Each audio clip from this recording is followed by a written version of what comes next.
What's up everybody? Today we're back with another video. Today we're out in the wild, as you can see, and I am standing beside my Clio Williams. A fun fact is that about 20 years ago I actually had one of these cars. It was, I think, a Williams 2, and it wasn't quite as good as this one, but it was such an enjoyable car that I felt I had to find one in Japan, and of course there aren't very many out in this country. A couple had escaped my grasp over the few years, and I finally landed on this one.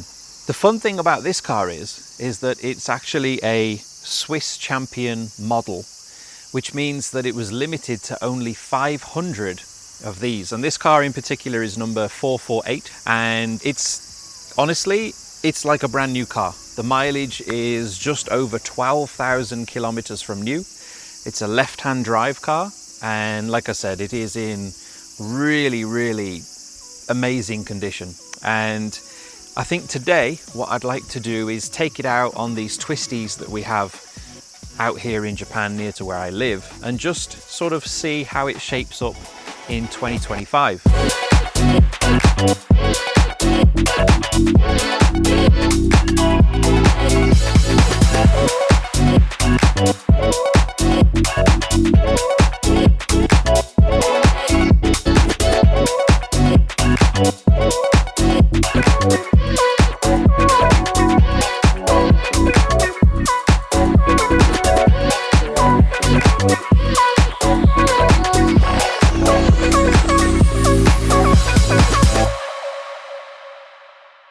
It's time to take this little guy out for a run. I'm not going to beat on it too hard because obviously the condition of the car is extremely good and I don't want to hurt it in any way. We do live in Japan after all, and I can't imagine there being too many people who can repair one of these. So, you know, first off the bat, it is very familiar. You can hear the ETC Japanese highway card reader that usually speaks when you get a Japanese car, kind of noisy. So yeah, like I was saying, it's a very familiar place for me because I had one of these for about a year when I was 20, and it was the Clio Williams 2, I believe. The other thing to mention about these cars is that they didn't actually come with air conditioning. So in Japan, the peak of the summer, which is right now, you can see up to 41, 42 degrees in certain places. Around here probably 40 is the max, and yep, today it is absolutely all of those 40 degrees in this car. So what I can really sort of notice here in 2025 is that the car is extremely simple to drive. You know, there is nothing helping you. So on the back of this car there is a Devil exhaust. It's a catback, and it does give that sort of raspy, it's almost like a little hill climb rally type car vibe, and yeah, it sounds really good. I wonder what they would sound like with the stock exhaust, if I'm honest, which my Williams 2 back in the day didn't have, so that was very modified as well. This one, the only thing is the exhaust. Very direct steering still. Very cool to drive. I love looking at the display and the lights and how everything is laid out in front of you. Again, very different to a 2025 car. They definitely don't make cars like this anymore, obviously. So as I get over the brow of this hill, I'm going to shut up a second and just sort of see how she performs, and hopefully, fingers crossed, we make it to the other side.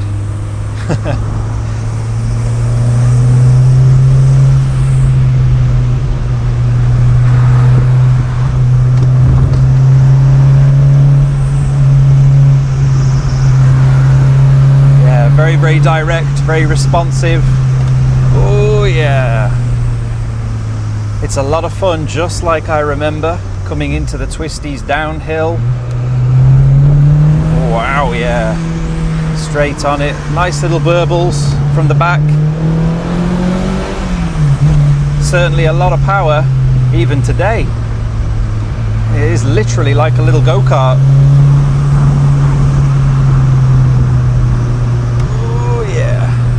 sounds amazing with the Devil exhaust. And then we hit the straightaway.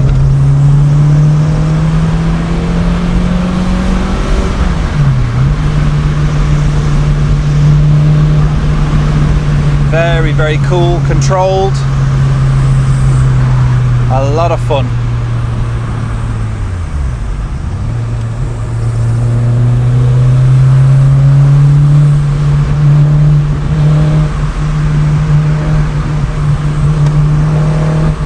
Yes, she is alive.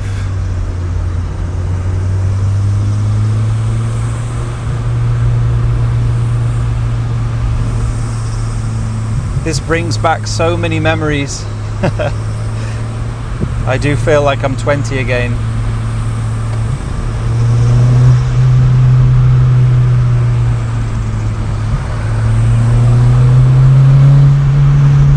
Just listening to that little 2-litre 16 valve, all 150 horsepower of her. And here we are in Japanese traffic. We are down and off the toge, as they call it, and we're back down to civilization. And I think it really sort of compares to some of the quicker modern day vehicles. So I'm really made up.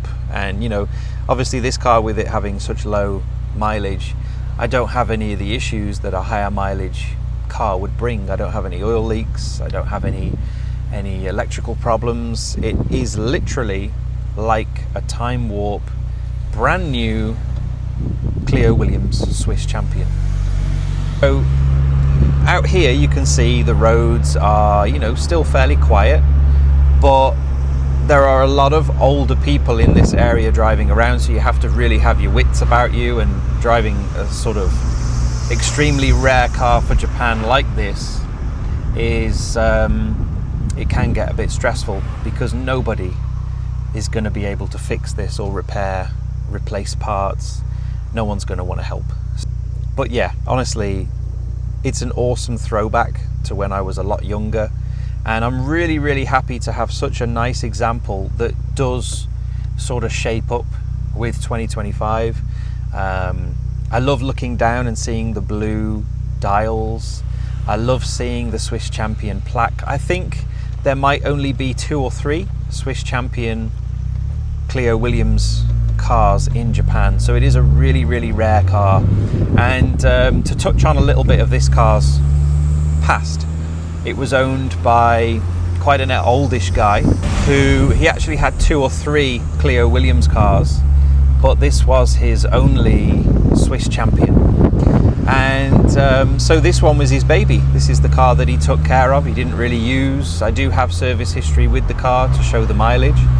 The paint, the condition of the car is like new.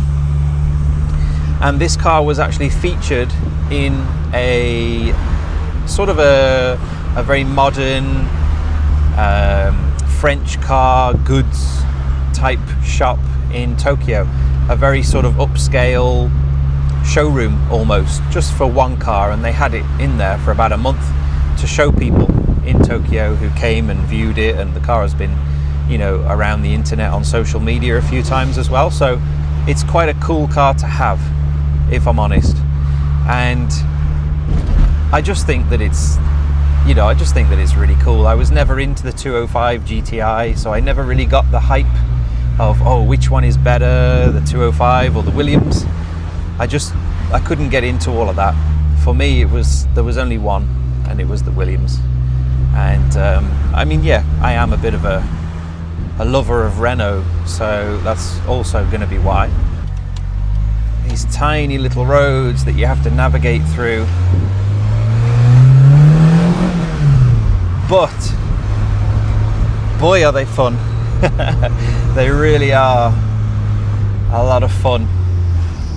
To just open up this car in first and second and hear that roar is just amazing. You know, a front engined 2-litre 16 valve NA. It's just unbeatable. Takes me back, absolutely takes me back. This is, in my opinion, one of the very best front wheel drive performance cars. There is no shadow of a doubt.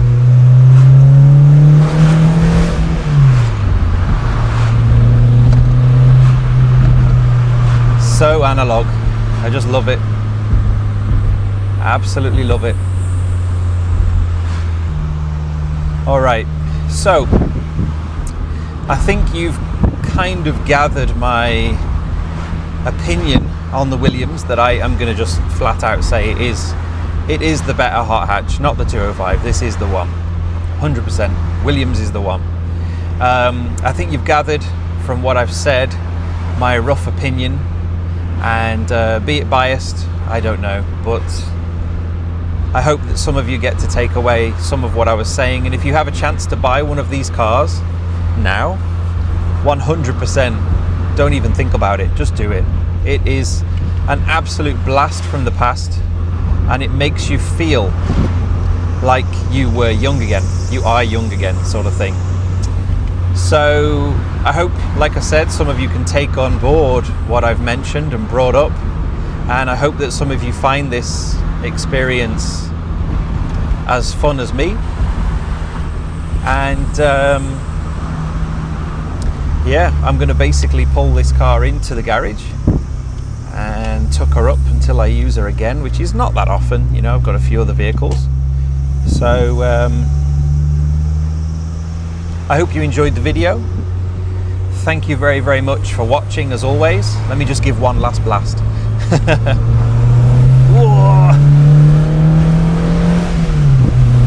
Straight into third. Oh, yeah. It is the one. 205 has got nothing on this. Absolutely nothing on it. This is just the car. This is the hot hatch. If you're looking for a hot hatch, this is it. Anyway, I'm sorry. I will calm down. Thank you very much for watching the video. I hope you enjoyed it. I hope to make another one in the future. Any questions, please ask.